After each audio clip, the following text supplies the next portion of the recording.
प्रदीप्य शक्तिदायिका प्रसन्नता विदायिका सुखाश्रया सुधाप्रदा सुचारु कर्म भूषिता सुपंचशील पांच जन्य लोकनंदितम प्रजा प्रणम्यताम प्रवन्यताम च भारती वसुंधरा।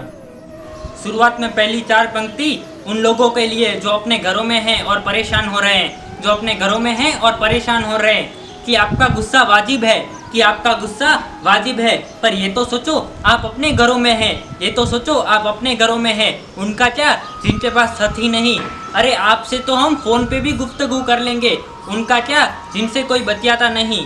अरे आप तो अपने परिवार के साथ हैं, उनका क्या जिनके पास रिश्तों की दौलत ही नहीं। उनका क्या जिनके पास रिश्तों की दौलत ही नहीं। अरे वो मजदूर जो छाले भरे पाँव से अपने घर की ओर चल पड़ा, क्या हमारी मुसीबत उनके दर्द से ज़्यादा है। अरे उन पुलिस वालों, चिकित्सकों, डॉक्टरों का घर परिवार नहीं है जिनके बदौलत आज ये दुनिया खड़ी है। अरे हमारा दर्द तो दर्द ही नहीं है मित्र, संयम और परीक्षा की घड़ी है जो पलक झपकते ही बीत जाएगी। ये भारत की जनता है मित्र जो हर मुसीबत से जीत जाएगी। मैं उन सभी लोगों को धन्यवाद करना चाहता हूँ जो सोशल मीडिया के द्वारा व्यक्तिगत इस विकट परिस्थिति में साथ आए, देश के साथ आए, समाज के साथ आए और देश की सेवा की। पानी की कीमत क्या है प्यास से पूछिए, पानी की कीमत क्या है प्यास से पूछिए। हवा की कीमत क्या है श्वास से पूछिए। पानी की कीमत क्या है प्यास से पूछिए, हवा की कीमत क्या है श्वास से पूछिए। पूछिए पिंजरे में बंद पंछी से कि मोल परवाज का क्या है। पूछिए पिंजरे में बंद पंछी से कि मोल परवाज का क्या है। जिनके होठ सिले हों वो बताएंगे कि महत्व आवाज का क्या है।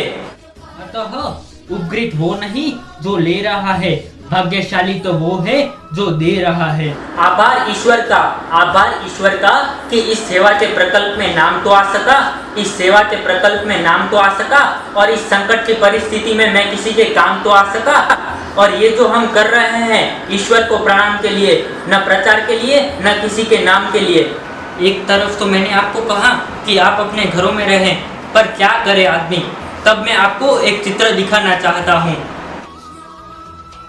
एक बुजुर्ग व्यक्ति जो बोझ उठा के जा रहा है, उस पे मैं कुछ कहना चाहता हूँ कि मेरे घर की दीवारें कच्ची हैं पर रिश्ते मजबूत हैं। मेरे घर की दीवारें कच्ची हैं पर रिश्ते मजबूत हैं। मेरे उम्र दराज हड्डियों का परिश्रम उसी का सबूत है।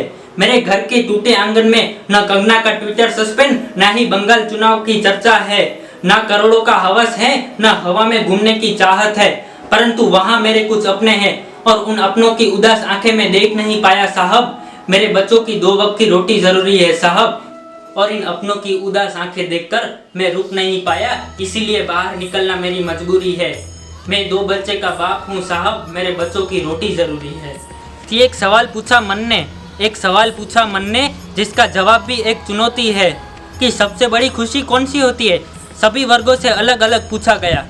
सबसे पहले माँ से पूछा गया तो माँ ने कहा सबसे बड़ी खुशी तब होती है जब पहली बार बच्चा माँ बोलता है।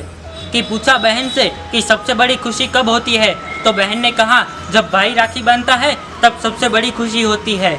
फिर पूछा अपने विद्यार्थी से तो विद्यार्थी ने कहा जब सबसे ज़्यादा अंक आते हैं तब सबसे बड़ी खुशी होती है। जब पूछा किसान से कि सबसे बड़ी खुशी क्या होती है, तो किसान ने कहा जब जमीन स्वयं मुस्कुराती हो और फसलें लहराती हो तब सबसे बड़ी खुशी होती है।